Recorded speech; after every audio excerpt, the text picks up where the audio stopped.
ایک مسئلہ اور مجھے معلوم نہیں یہاں بھی بستی میں آتے ہیں نہیں آتے ہیں، لیکن میں نے جگہ جگہ دیکھا آواز لگتی ہے کنگھی میں نکلے ہوئے بال 5,000 روپے کلو فروخت کرو۔ مجھے معلوم نہیں یہاں بھی آتے ہیں یہاں بھی کچھ لوگ۔ اور مزے کی بات یہ ہے، میں ایک جگہ جا رہا تھا تو میں نے دیکھا مسلمانوں کے بچے وہ بال لیے کھڑے ہیں اور کوئی بالوں کے بدلے میں وہ 1 2 بیچ بھی دے رہا ہے، بچے کھا رہے ہیں۔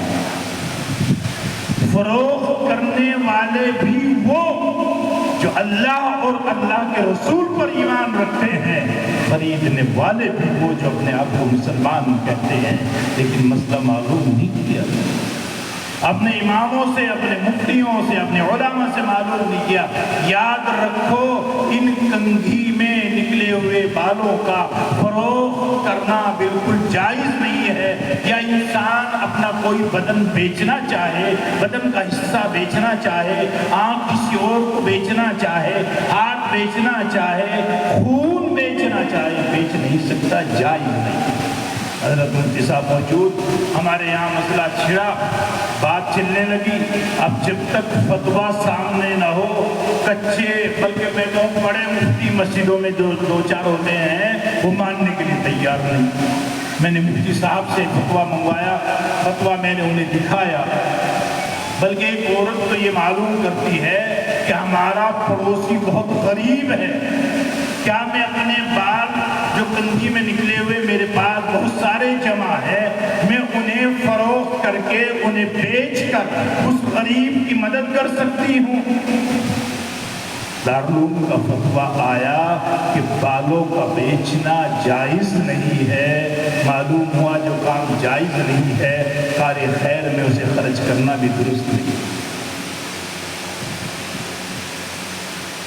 سمجھاؤ اپنے بچوں کو، گھروں میں بتاؤ، یہ عورتیں بیٹھی ہیں یہ سمجھیں، نماز اگر تو پڑھ رہی ہے تو پٹا تیرے باریک تیرے سر پر رکھا ہوا ہے اور غیر محرم تیرے بالوں کو دیکھ رہا ہے، وہ تیرے بال باہر سے نظر آ رہے ہیں، ایسے دوپٹے میں تو تیری نماز بھی درست نہیں ہوگی۔ تیرے بال اگر غیر محرم کے سامنے چلے جائیں، غیر محرم کا کسی غیر محرم کی عورت کے بال دیکھنا بھی جائز نہیں ہے۔ اور آج کے دور میں میں اگر یہ کہوں اپنی بیٹی کے بال دیکھنا بھی درست نہیں ہے تو یہ بات بیجا نہ ہے، کیونکہ کتنے ہی ظالم لوگ ایسے جنسی بھیڑیوں سے ان کی بیٹیوں کی عزت آبرو محفوظ نہ رہے۔ ان درندوں سے بھائی، ایسے بھی درندے اب موجود ہیں، بہن کی عزت ان سے محفوظ نہ رہی۔ ایسے بھی درندے ہیں، وہ کسی مذہب اور مشرب کے ہوں، کوئی سروکار نہیں ہے، لیکن درندگی اتنی آ گئی ہے کہ بیٹے سے ماں کی عزت آبرو محفوظ نہیں۔ اللہ حفاظت، اللہ رحم فرمائے۔ بہرحال اسے گھروں میں عام کرو، بتاؤ، سمجھاؤ کہ بالوں کا بیچنا جائز نہیں ہے۔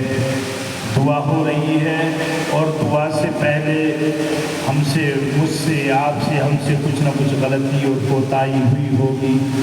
دعا سے پہلے تھوڑا تھوڑا صدقہ ہم ادا کر لیں۔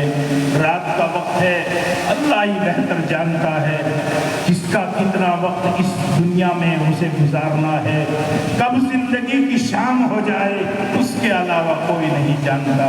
کون ہے جو یہاں کھڑا ہو کر آئے اور اسے یہ تمنا ہو کہ اللہ تعالیٰ جیسی یہ روشنی یہاں دنیا میں ہمیں میسر ہے، اسی طرح کی روشنی قبر میں بھی مل جائے، وہ 100 روپے لے کر صدقے کے یہاں آ جائے، جلدی جلدی سے کھڑے ہو جائے۔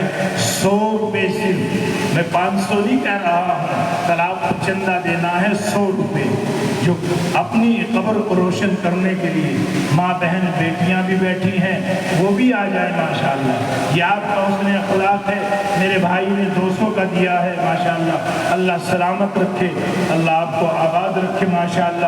پیچھے سے ہمارے مولانا محمد راشد صاحب انہوں نے اپنے والد محترم کے لیے 500 روپے ماشاءاللہ پہنچا دیے، اللہ تعالیٰ قبول فرمائے ماشاءاللہ۔ اور ایک اور ہمارے بھائی 500 لے کر آئے، میں تو صرف